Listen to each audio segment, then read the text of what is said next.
हमने एक series start करी थी most important questions of science, तो जिसके हमने 2 पार्ट्स तो अपनी यूट्यूब चैनल पे अपलोड कर दिए हैं, लेकिन आज उसका हम थर्ड पार्ट डिस्कस करेंगे।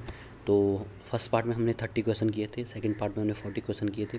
तो आज इसका जो फिजिक्स सेक्शन का उसका थर्ड पार्ट जो हम अपलोड करेंगे, उसमें हम मेनली हम 30 क्वेश्चंस को डिस्कस करेंगे।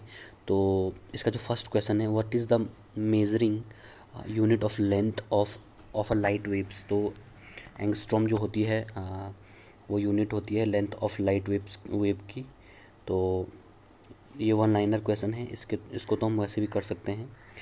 दूसरा है ये, this is also one liner question, a short duration wave is known as, तो उसको पल्स कहते हैं। तो दिस इज़ ऑल्सो हर one simple question. So question third है, when did Albert Einstein propose the matter can be converted into energy.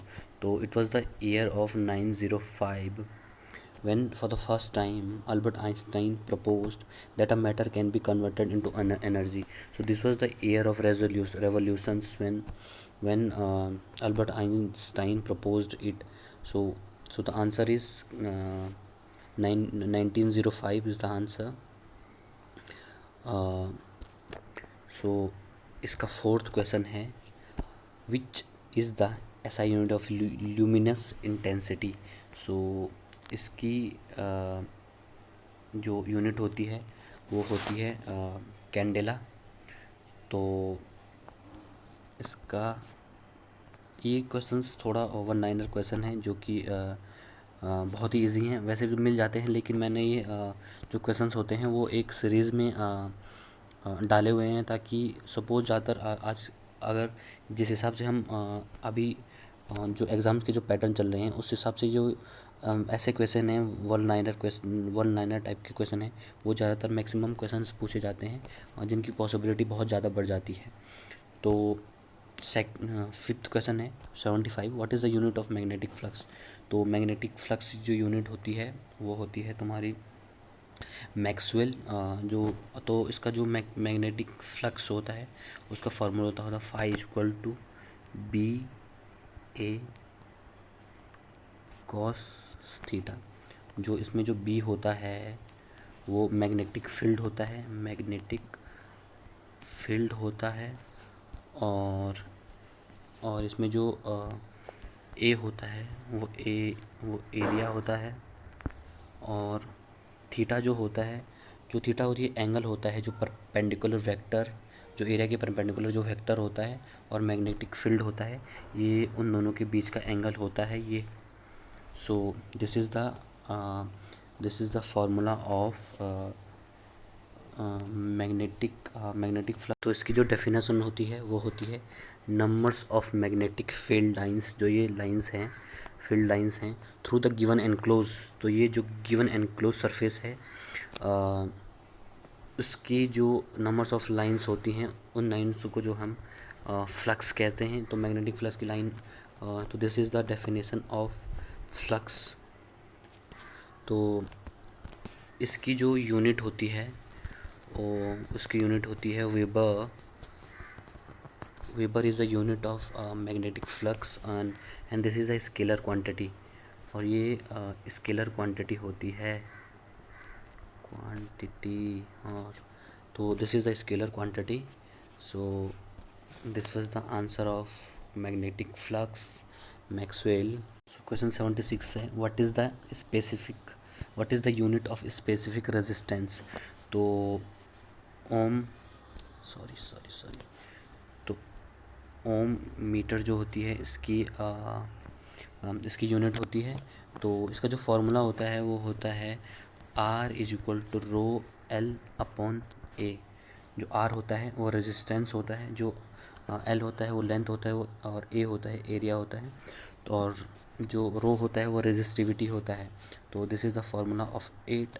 तो जो resistance होता है वो होता है वो जो उसका सरफेस एरिया होता है वो उसकी इन्वर्सली प्रोपोर्शनल होता है।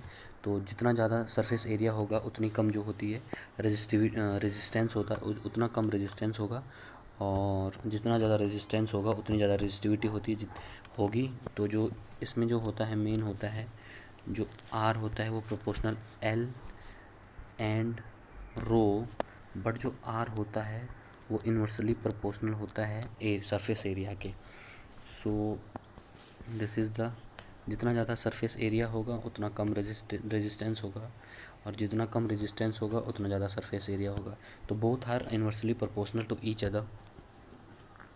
तो 76 का आंसर हो गया ओम मीटर। तो 77 है, the wavelength of visible spectrum range from, so ये जो लाई करती है 390 टू 700 नैनोमीटर में लाई करती है। So this is the answer.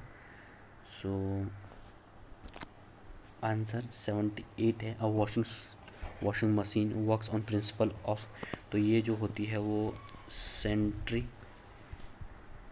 Centrifugation के प्रिंसिपल पे वर्क करती है। और जो सेंट्रीफ्यूगेशन होता है उसमें क्या होता है कि it is a method of separating molecules having different density, मतलब जो डिफरेंट डेंसिटी के जो मॉलिक्यूल्स होते हैं। सपोज कोई वॉशिंग मशीन है, अगर उसमें हम कपड़े को डालते हैं धोने के लिए, तो जो अलग अलग कपड़े होंगे उनके अलग अलग मॉलिक्यूल्स होंगे, और उन मॉलिक्यूल्स को जो सेपरेट करता है वो वॉशिंग मशीन करती है। और इस किसी भी स्पिनिंग एक एक्सिस होता है उसके अराउंड जो चक्का होता है, जो चक्का वॉशिंग मशीन में लगा होता है, वो जो जब घूमता है तो वही जो कपड़ों में लगे जो मॉलिक्यूल्स होते हैं उनको सेपरेट करता है। तो ये जो पूरी प्रोसेस होती है उसे सेंट्रीफ्यूगेशन कहते हैं। तो जो वॉशिंग मशीन होती है वो सेंट्रीफ्यूगेशंस मेथड्स पे वर्क करती है। So this is the answer. So तो क्वेश्चन 79 है, when a ball is thrown upward the what happens to it acceleration, तो इट रिमेन्स कांस्टेंट। तो this is a simple question, one liner question था। So question number 80 है, magnifying glass is made of which types of lens, तो ये जो magnifying glasses होते हैं वो मेनली कॉन्वेक्स लेंसेज के बने होते हैं। सो क्वेश्चन नंबर 81 है, what colour will be a red glass appear if it is heated in a dark room, so it will become a green color. So this is a simple question. Question 82 है, what happens to the surface tension of a water when a detergent is added to it, so always decrease। तो surface tension जो होता है, suppose हम किसी water में हम अगर डिटर्जेंट पाउडर डालते हैं तो उसका सरफेस टेंशन जो होता है वो ऑटोमेटिकली डिक्रीज़ होने लग जाता है।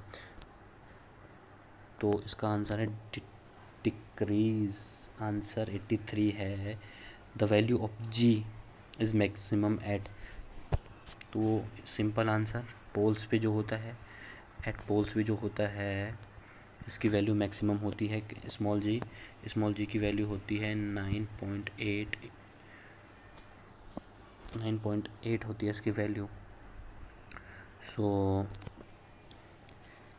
क्वेश्चन नंबर 84 है, which instrument is use to measure altitude in aircraft, तो ऑल्टीमीटर जो होता है, ये जो बेसिक्स क्वेश्चन है ये ज़्यादातर स्टैटिक जीके के अंडर आते हैं। तो ये ज़्यादातर स्ट्रेट वन लाइनर क्वेश्चन है, ये बहुत पूछे जाते हैं, क्योंकि हम बेसिकली जो होते हैं कि जब हम किसी एग्ज़ाम की प्रिपरेशन करते हैं तो हम बेसिकली कुछ ज़्यादा ही डीप में घुस जाते हैं, तो हम ये जो ऊपर वाले क्वेश्चन होते हैं हम इसको नेगलेक्ट कर देते हैं। तो जो कि आजकल जिस हिसाब से जो पैटर्न चल रहा है उस हिसाब से तो ऐसे ही क्वेश्चन पूछ रहे हैं वो जो एग्ज़ामिनर होते हैं। तो शो क्वेश्चन 85 है, which instrument is use to measure change in volume of substances, so dilatometer इसका आंसर है डिलेटोमीटर। सो क्वेश्चन 86 है, which instrument is use to measure depth of sea, तो सॉरी ये क्वेश्चन फैथम जो होता है वो दोबारा आ गया है, तो इसको हम प्रीवियस वीडियो में डिस्कस कर चुके हैं कि which instrument is use to measure depth of sea. तो क्वेश्चन 86 है, the power of electric circuit is measured with the wattmeter, ये भी ईजी है। सो क्वेश्चन 88 है, which instrument is use to measure the scattering of light by particle subtended in a liquid. तो nephelometer जो होता है, this is the instrument to use to measure the scattering of light by particle. So question number 89 है, which is more elastic, steel or rubber? So steel is the right answer, because जो rubber जो होता है, अगर हम उसको ज़्यादा खींचने की कोशिश करेंगे तो वो कुछ टाइम के बाद अपने आप टूट जाता है, लेकिन जो स्टील होता है ये थोड़ा टूटने में बहुत टाइम लेता है। सो इलास्टिसिटी जो कैपेसिटी है, हम सेकंड जो पार्ट सेकंड में है, हमने उसमें डिस्कस कर दी थी कि इलास्टिसिटी क्या होती है। तो क्वेश्चन नंबर 90 है, which is the only natural magnet? तो मैग्नेटाइट जो होता है वो नेचुरल मैग्नेट है। और जो क्वेश्चन नंबर 91 है, which principle is used in the designing of ships and submarines? तो आर्कमिडीज़ का जो प्रिंसिपल होता है उसके बेसिस पे जो होती हैं शिप्स के डिज़ाइन और सबमरीन्स, जो बड़ी बड़ी चीज़ें होती हैं उनके डिज़ाइन आर्कमिडीज़ सिद्धांत के उस पर आर्कमिडीज़ के प्रिंसिपल पे की जाती हैं। तो आर्कमिडीज़ का प्रिंसिपल जो होता है वो सपोज ये कोई बाल्टी है और हमने इसमें अगर पानी भरा है और अगर हम इस पर कोई बॉल डालते हैं, हम पूरी या तो ये जो होती है या तो ये पार्सली इमर्ज होगी या फिर ये होली इमर्ज होगी। होली इमर्ज में अगर पूरी तरह से डूब गई होगी या तो आधी डूबी होगी। तो वो कहते हैं कि जब हम किसी चीज़ को डुबाते हैं तो अर्थ के द्वारा इस पर ऊपर की तरफ एक फोर्स लगाया जाता है और वही अर्थ के द्वारा इस पर नीचे की तरफ फोर्स लगाया जाता है। और जो वाटर होता है इसके ऊपर वाटर इस पर ऊपर की तरफ फोर्स लगाता है, जिसको बुएंट फोर्स भी कहते हैं। तो इनका और जो फोर्स होता है वो जो इक्वल टू होता है वो वेट के इक्वल टू होता है, जो कि किसी भी ऑब्जेक्ट का होता है। तो ये हो गया 91 का आंसर। तो 92 है, nuclear fission it is initiated by neutrons. तो न्यूक्लियर फिजन भी हमने अपनी लास्ट वीडियो में डिस्कस कर दिया है। तो 93 है, the wire is an electric heater is made up of nichrome. ये भी हमने प्रीवियस वीडियो में जब क्वेश्चन पढ़ा था कि which filament is used in electric bulbs, तो उसमें हमने नाइक्रोम जो हीटर्स में लगे होते हैं वो भी डिस्कस कर दिया था, इसका जो मेल्टिंग पॉइंट हाई होने की वजह से ये इलेक्ट्रिकल हीटर में यूज़ किया जाता है। तो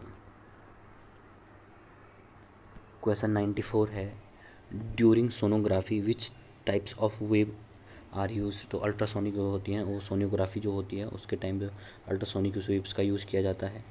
95 है, diode bulb was discovered by? तो ये फ्लेमिंग के द्वारा डिस्कवर की गई थी, J.S. फ्लेमिंग।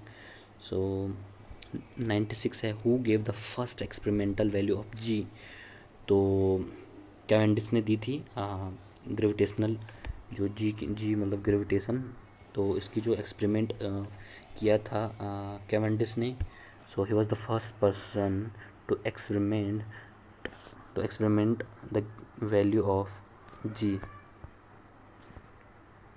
तो 97 है, who had showed that the electric and magnetic waves are equal in volumes? तो Maxwell, James Clerk Maxwell was the only scientist to show that the electric and magnetic waves are equal in volume. So question 98 is, what is the escape velocity of moon? So it is 2.38 kilometre पर second. तो suppose हम किसी object को अगर हम इस speed से moon से फेंकते हैं तो वो जो होगी वो पार हो जाएगी मून से। तो क्वेश्चन 91 है, why does a liquid drop tend to assure spherical so safe surface tension? तो आंसर हो गया to minimize surface tensions. Questions 100 questions, and this is the last question of physics. So from tomorrow we will discuss chemistry, and then biology and etcetera etcetera. So question 100 है, resistance of a conductor is inversely proportional to its cross section area. हमने अभी discuss किया जाता, जो R होता है रो L upon ए होता है, तो जो रेजिस्टेंस होता है, जितना ज़्यादा रेजिस्टेंस होगा उतना ही कम जो होता है क्रॉस सेक्शन एरिया होता है। तो ये पढ़ा था हमने लास्ट वीडियो में। सो अभी के लिए इतना ही। सो अगर हम कल परसों फिर हम केमिस्ट्री के जो मोस्ट इम्पॉर्टेंट क्वेश्चंस होते हैं हम उनको डिस्कस करेंगे। तो मैं इनकी एक अलग ही प्लेलिस्ट बनाऊंगा, अगर आप देखना चाहते हैं तो सीधे आप प्लेलिस्ट से ही देख सकते हैं। So thank you for this.